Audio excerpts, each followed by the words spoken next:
नमस्कार, मैं हूं सुमित अवस्थी। आप देख रहे हैं इंडिया 360। बुलेटिन में हम विवादित बयान से पलटने वाले पाकिस्तान के आंतरिक मंत्री की बात करेंगे, लेकिन उससे पहले दिखाते हैं कि कैसे पटना में महिलाओं ने पुलिस के खिलाफ झाड़ू उठा ली। दरअसल माले ने जहरीली शराब के खिलाफ बंद का ऐलान किया था। रामविलास पासवान की पार्टी एलजेपी भी बंद का समर्थन कर रही थी और पार्टी की महिलाएं सड़कों पर प्रदर्शन के लिए उतरी थी, लेकिन जब पुलिस ने महिलाओं को रोकने की कोशिश की तो उन्होंने झाड़ू उठा ली और पुलिस के खिलाफ जमकर नारेबाजी की।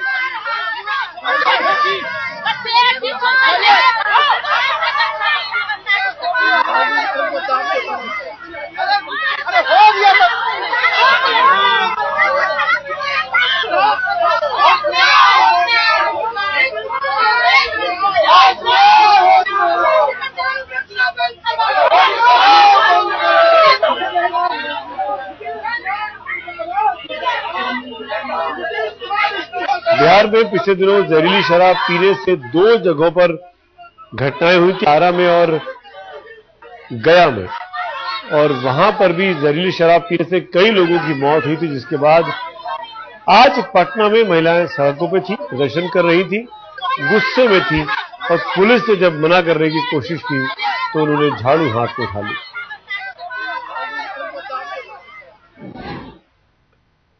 भारत दौरे पर आए पाकिस्तान के आंतरिक मंत्री रहमान मलिक ने पहले तो 26/11 जैसे आतंकी हमले की तुलना बाबरी विध्वंस से कर दी और फिर अपने बयान से पलट गए, लेकिन बीजेपी को तो तब तक मुद्दा मिल चुका था। We do not want any 9/11.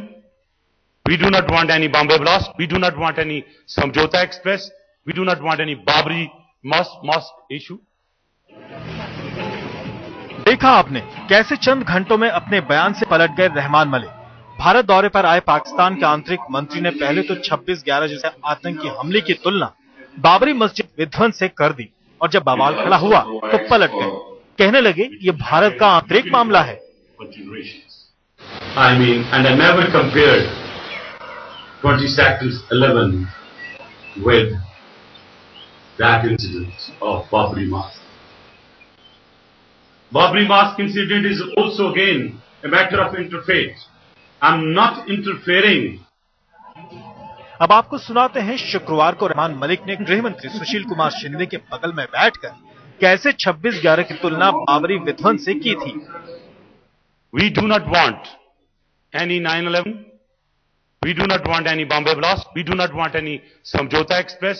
We do not want any Babri mosque issue. And we can work together, not only for peace in Pakistan and in India, but also for this region. Rahman Malik भले ही अब अपने बयान से पलट गए हैं और बाबरी मस्जिद को भारत का आंतरिक मामला बता दिया हो, लेकिन उनके बयान पर खूब बवाल हो रहा है। गुजरात चुनाव के दूसरे राउंड के लिए मोदी को मुद्दा मिल गया। मोदी ने रहमान मलिक के बयान पर सवाल खड़े किए और केंद्र सरकार पर निशाना साधा। प्रधानमंत्री जी, मैं आपसे पूछता हूं, क्या पाकिस्तान के किसी मंत्री को, पाकिस्तान की सरकार को हिंदुस्तान के आंतरिक मसलों पर दखल देने का अधिकार है? और ये हिम्मत कैसे करें? पाकिस्तान ने हमला बोला, आतंकवादियों को भेजा, 26/11 करके मुंबई में निर्दोषों को मौत के घाट उतार दिया। पाकिस्तान गुनहगार है। उसका जवाब देने के बाद भी बजाय वो मुंबई की घटना को अयोध्या की राम मंदिर की घटना के साथ जोड़ करके वो जस्टिफाई कर रहा है। रहमान मलिक के बयान पर अरुण जेटली ने भी सवाल खड़े किए। पूछा, रहमान मलिक वीजा समझौते पर बात करने आए हैं या घरेलू मसले में हस्तक्षेप करने? खेद है इस बात का कि जब क्रॉस बॉर्डर टेररिज्म, सीमा पार से आने वाले आतंकवाद की तुलना भारत के भीतर की कोई डेवलपमेंट्स के साथ कर दी जाती है, तो वहां मौजूद मंत्री भारत सरकार के इस पे ऊपर कोई टिप्पणी नहीं करते।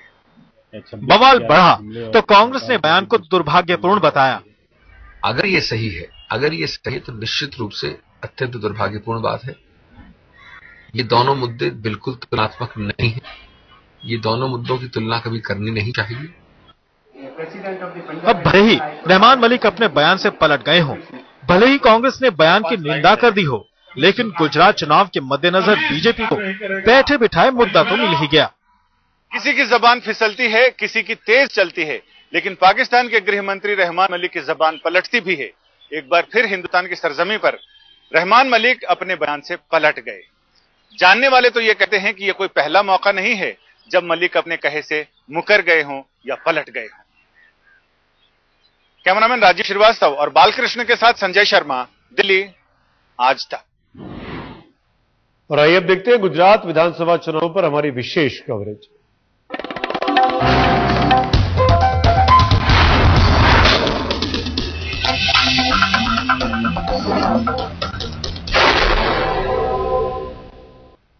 गुजरात का सरदार कौन होगा, ये जनता को समझाने का दौर खत्म हो चुका है। आज शाम 5 बजे गुजरात में चुनाव प्रचार पूरी तरह थम गया। सोमवार को 95 सीटों के लिए दूसरे चरण का मतदान होगा और ठीक 5 दिन बाद नतीजे सबके सामने होंगे। लेकिन इससे पहले राहुल गांधी और नरेंद्र मोदी ने एक दूसरे पर आज प्रचार के आखिरी दिन वार पलटवार कर कोई भी मौका नहीं छोड़ा। राहुल गांधी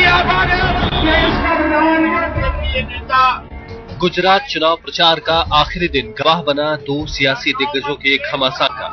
एक तरफ कांग्रेस का तुरुप का पत्ता कहे जाने वाले राहुल गांधी ने मोर्चा खोल रखा था, तो दूसरी ओर थे बीजेपी के बेताज बादशाह नरेंद्र मोदी। गांधी जी आए थे,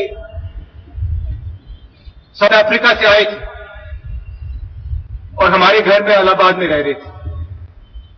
तो मेरे परिवार का और गुजरात का रिश्ता तब शुरू हुआ था।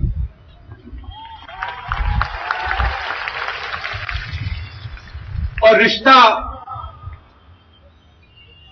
किसी साधारण व्यक्ति से नहीं था,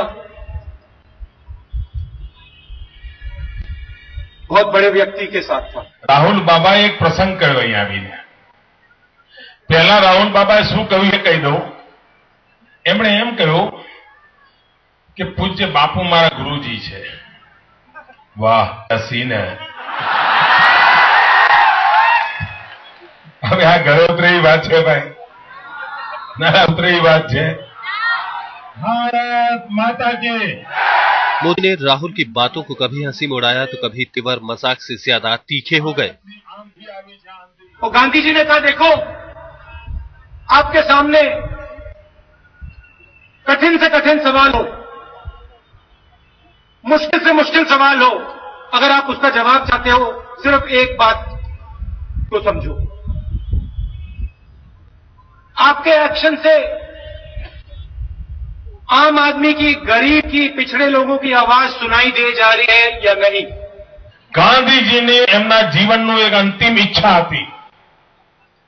દેશ આઝાદ થઈ ગયો તો ગાંધીજીએ કોંગ્રેસના નેતાઓને બોલાયા, પંડિત નહેરુ સહિત બધા આવ્યા અને ગાંધીજી એમને કહ્યું કે આઝાદીનું આંદોલન પૂરું થઈ ગયું છે, દેશને આઝાદી મળી ગઈ છે, હવે કોંગ્રેસની કોઈ જરૂર નથી, કોંગ્રેસને વિખેરી નાખો।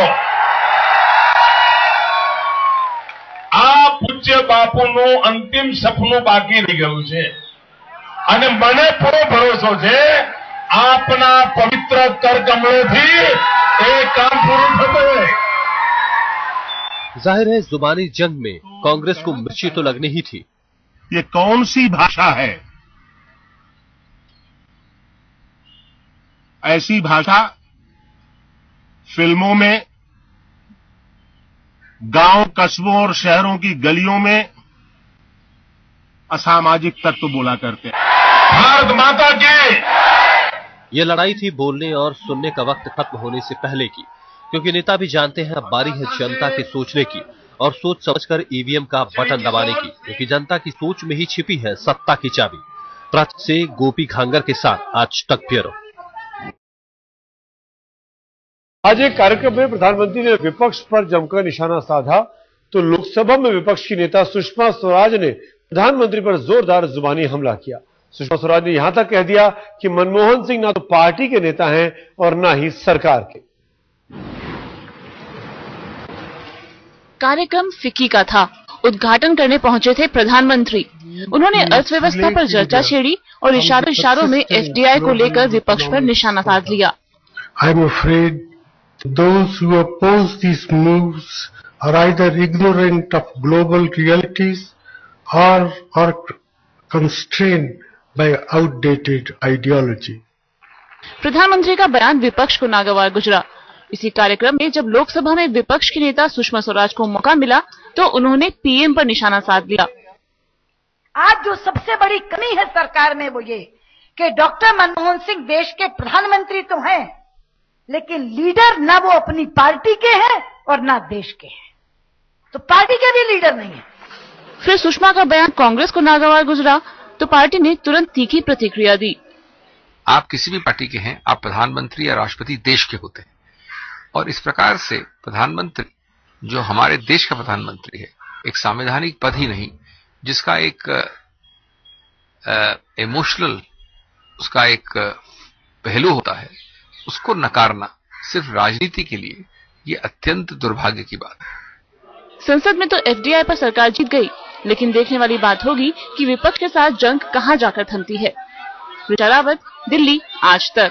राष्ट्रीय सेवा समिति एक ऐसी संस्था है जो समाज के प्रति अपनी जिम्मेदारी को समझते हुए कई सामाजिक कार्यों को करती आई है। महिलाओं के उत्थान के लिए इस संस्था ने कई कदम उठाए।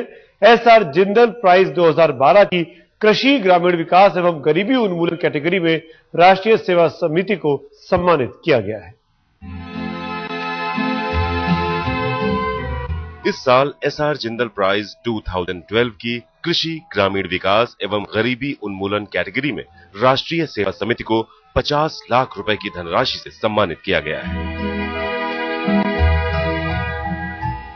राष्ट्रीय सेवा समिति 1981 से आंध्र प्रदेश, कर्नाटक, महाराष्ट्र, उड़ीसा, तमिलनाडु और दिल्ली जैसे कई शहरों में मानवता के लिए कार्य करती आई है। इस संस्थान ने शिक्षा, ऋण, सहायता, वाटरशेड परियोजनाओं की सुविधा, सूक्ष्म उद्यम के विकास के कई कार्य किए हैं। We have covered nearly 300 and 500 villages with multifarious activities, that is in agriculture and poverty alleviation.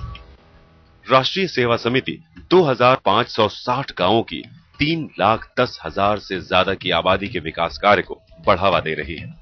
ये संगठन सिलाई और फैशन प्रौद्योगिकी में गरीब महिलाओं को प्रशिक्षित करने के लिए कई कार्यक्रम भी चलाता है और अब तक 15,200 महिलाओं को ट्रेन कर चुका है। राष्ट्रीय सेवा समिति द्वारा किया गया सामाजिक कार्य वाकई खास है।